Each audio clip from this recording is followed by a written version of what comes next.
Still in the middle of, unpacking. Doing a lot of laundry today. Okay, so was a special day. Hit like button. I don't remember if I said that or not. So today's date, I'll tell you after the quote why I remembered it. And it felt a little special today, or it was a memorable date last year. Okay, death lies upon one who know exceedingly well by all dies unknown to himself. This is Seneca. Some of the most powerful, important people in the world seem to have almost no self-awareness, although total strangers know endless amounts of trivia about them. Celebrities, because they too are busy or because it hurts too much, appear to know very little about themselves. We can be guilty of the same sin. We ignore Socrates' dictum, know thyself, often realizing we have done so at our peril. Years later, we wake up one day and realize how we rarely have asked ourselves, who am I? What's important to me? What do I like? What do I need? Now, right now, you have time to explore yourself, to understand your own body and mind. Don't wait, know yourself before it's impossibly too late. So, December 17th, the reason why I kept, well, for one, there's a Christmas party I'm going to today for my new work, and I'm very excited to meet more people at my company. It's great. So last year, my girlfriend at the time, December 17th, she had a surgery, a ligament replacement surgery, this time in Quebec. I was in a whole nother province last year, thinking I was going to stay there for the next 20 years of my life, at least, you know? And I had time off work. I agreed to take care of this person because I had a surgery once before, and if you've been on my channel, you will know that I was circumcised when I was 24. And I had people bail on me that were supposed to take care of me, and that sucked, and I felt very lonely and shitty and couldn't move, but that was a week. And so this person had a ligament replacement surgery, and I think, like, because of having that experience, I was like, I really, really want to make sure this person's fine, because she was having a hard time in life, too, because some things happened before that, and I was dating this person, and I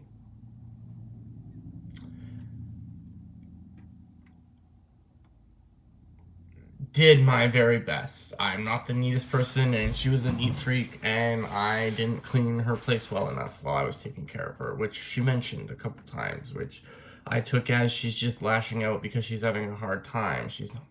Hi, Oscar. Hey. Hey. Which I've had girlfriends whose moms were dying, and they lash out a lot, and it's just like, whatever. It's kind of, I feel like if I was going through the same thing, it's excusable behavior. Like, things happen to people. Oh my gosh, girl. Things happen to people, and, and then I guess it's like a balance of like, well, do I accept this or do I not? And I just, I kept thinking of old couples that were there for each other no matter what, and me and this person, we always talked like, oh yeah, we'll be like those old couples that stick together no matter what. And we are a team, that's what we always said, and,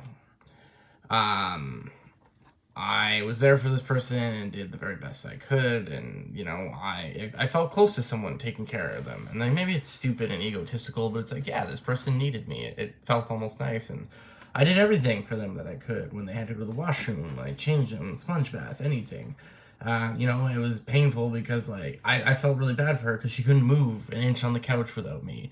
She needed me to walk her to the washroom, and it was pain. Oh, especially in the beginning when the wound was all open. It was painstakingly long, and to even sit on the toilet, I had to, like, hold her leg as she slowly went down, and I had to just, I got very smooth with, like, transitioning the leg, and,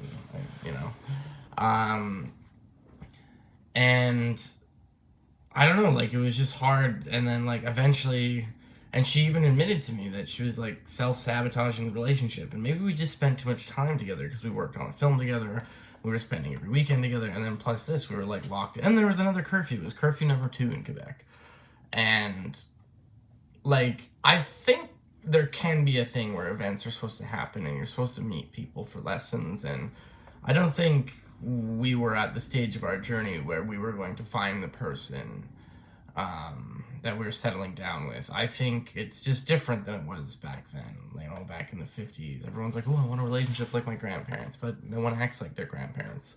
For example, I bet your grandma didn't have a male best friend that she complained about your grandpa to all the time, you know? And nor did your grandpa have a female friend that he went and hung out behind your grandma's back and complained about his girlfriend to all the time. People are doing things differently than their grandparents, and they expect to have the same relationship that their grandparents had. Well, no, they had more traditional values, and you might think the world back then was staunchy, and there's things to look back and say, okay, well, maybe they did do some things right. And in my life, I try and look back and think, like, was it right? Was this right? Was that right? Does this work for a couple or not? And like this girl, woman, 25, so she did admit, like, she was self-sabotaging things, and she doesn't know why. And she felt like she does this when things are going well in any relationship, and it's like, hey, so that's a her thing. But then maybe me and her, like, I think I definitely had things to work on, and it's definitely a thing where I felt very much an outsider, and being an Anglophone, being someone who's not fully fluent in French, it's hard to navigate Quebec. I can read French, but I can't read it fluently. You know what I mean? Like, it's just a lot harder of a place. And even if it was a fully English place, it's just a more frustrating place. There's way more red tape. There's way more everything. It's hard to explain, but hell, go move there for a year. You'll get what I mean in about 2 weeks. It's fun to be a tourist there, but, like, living there is for some reason harder than the rest of Canada. They just have more rules, more regulations. Everything is more difficult. It's almost hilarious. And I felt like I wasn't really fitting in with crews there, like that. I was on movie crews I was working in. I wasn't clicking with people as much. I was struggling with work, and, like, it's just harder. Like, it's like, when people jump to be meaner with you when there's a language barrier, and it's just kind of like, so it's made me more patient now with any immigrants I've come across, and if they're struggling with language, because I know what it's like to get snapped at when people don't understand you, or there's a language barrier, and there's just like this added frustration that doesn't need to be there. And it's that going to Quebec has really made me realize that and feel for immigrants that come to anywhere in North America, because I felt like an immigrant in my own country.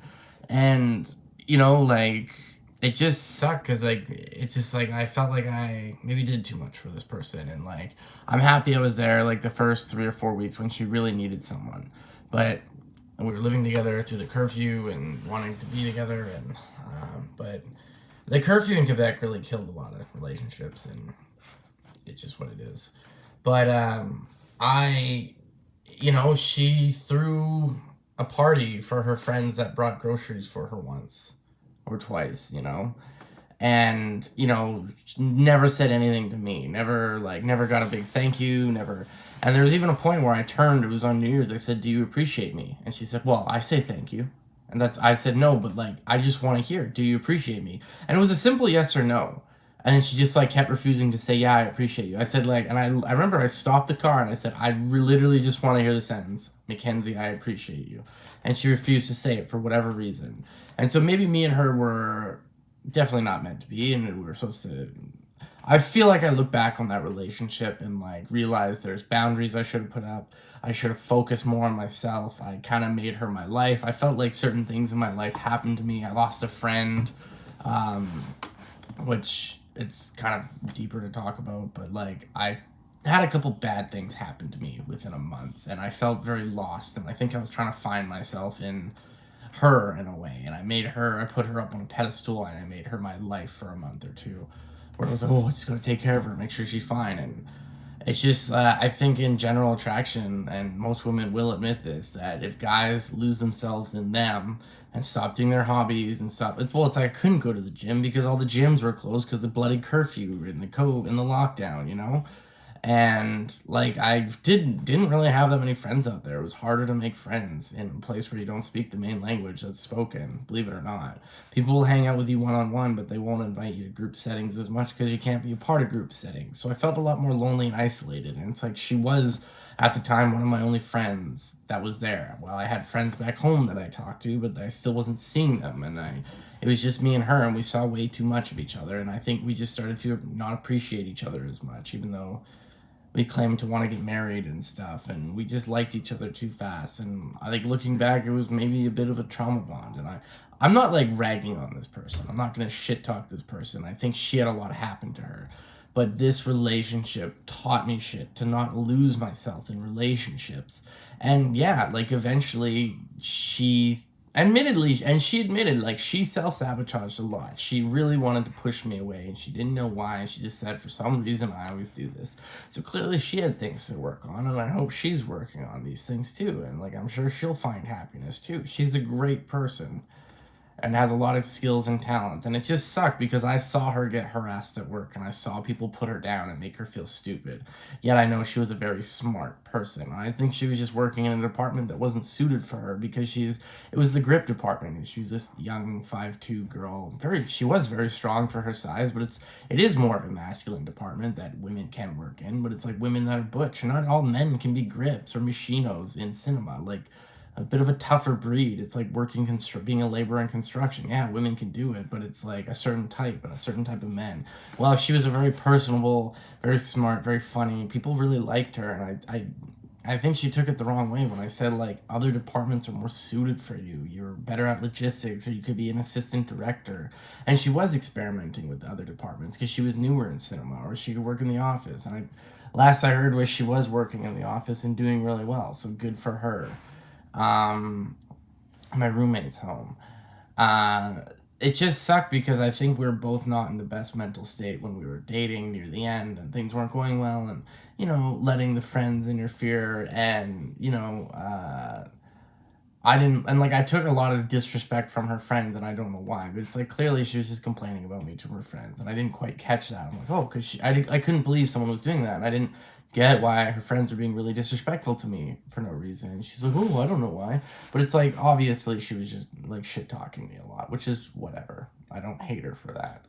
And, through the constant testing, I did eventually lash out, and I did like eventually say, like, I felt tested almost every day in like, removing the relationship status and like shit like that. Like, it's like immature shit that shouldn't matter and I shouldn't have even paid attention to or cared about.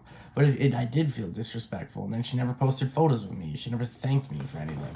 I didn't do anything for her to get a thank you, but it's just kind of like if you go help a friend move for 8 hours and another friend helps him for 5 minutes, and your friend that was moving bought him a Lamborghini and buys you an apple, you'd be like, what the hell? And she threw 2 parties for her friends and didn't invite me, didn't give me a thank you note, and it wasn't until I was like, what the hell, where's my thank you note? And they're like, where's this? She's like, oh, I bought you a gift in like the beginning of November. This was supposed to be like a thank you. It's like, okay, whatever. Like, it just felt like weird. Like, no, there was no anything. And then it was like, oh, well, my friends like made me throw that party. And it was just like drama, and I guess, like, I just wish that person the best, but it's just funny because this date made me really think of that and how I put up with a lot. And yeah, her friends, of course, hated the fact that I went to the convoy and thought I was some dumb redneck piece of shit. I'm extremely proud that I went to that convoy and streamed it. I'm extremely proud that most of the content is on Rumble because I had to shorten all the videos to avoid getting striked again, because I kept getting striked and almost lost my channel. So in case you were ever wondering why all my convoy videos are shortened beyond belief, it's like, well, I just wanted them up there, but the full versions are on Rumble. And it's just like, whatever. Her friends wanted to bash me, and whatever. It didn't. And I don't get, like, I had a great conversation with someone recently where they're like, it shouldn't bother me and make me hate you that you like Trump, or it shouldn't bother you that I like Trudeau. It's like, no, it's who you decide to vote for. If someone likes Trudeau, I don't dislike them. I liked Trudeau back in 2015. I voted for him because I wanted pot to be legalized.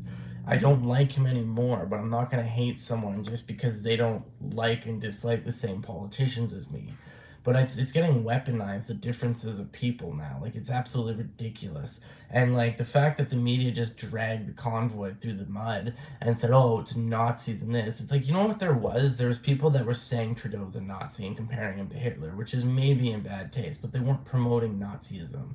Think about it. There were people there that were anti-government. People that are Nazis are very pro-government and totalitarian. And people that were there didn't want to be told what to do. So why the hell would they be promoting Nazism? That doesn't make any sense. And yeah, 70% of the convoy was white.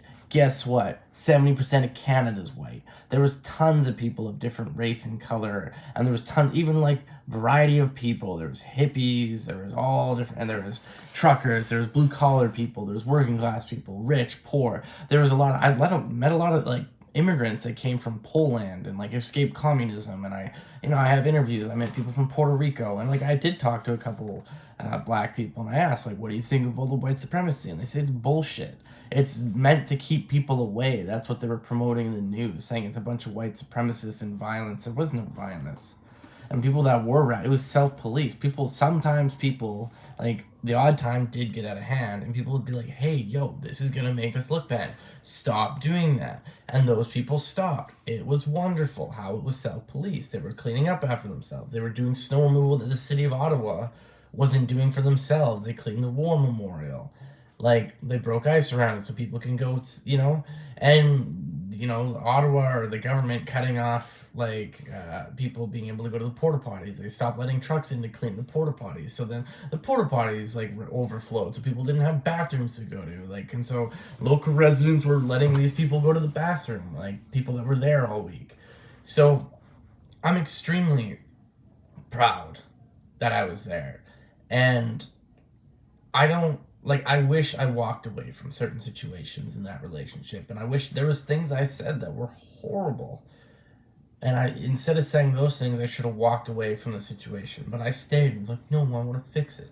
But it taught me, that relationship, that there's time to walk away. I don't hate this person. I'm not ragging on this person. I hope this person is doing fine in their life, and I'm sure she is, or he, who knows? No, it's a she.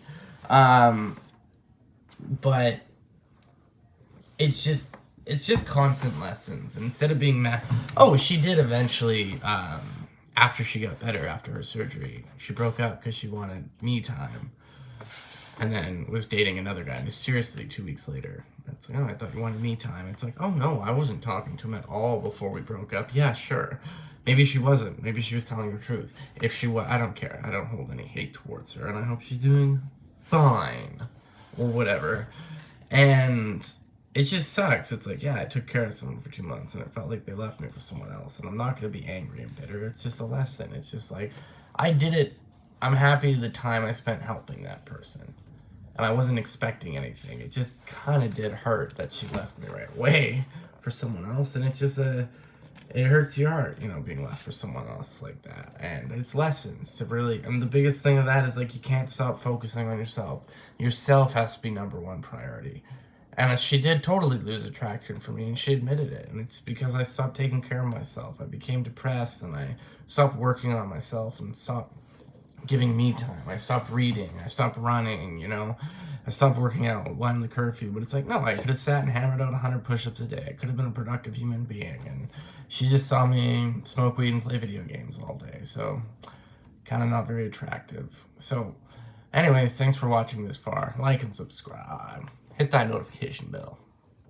Send me 10 grand. Yeah. Ciao for now. Goodbye.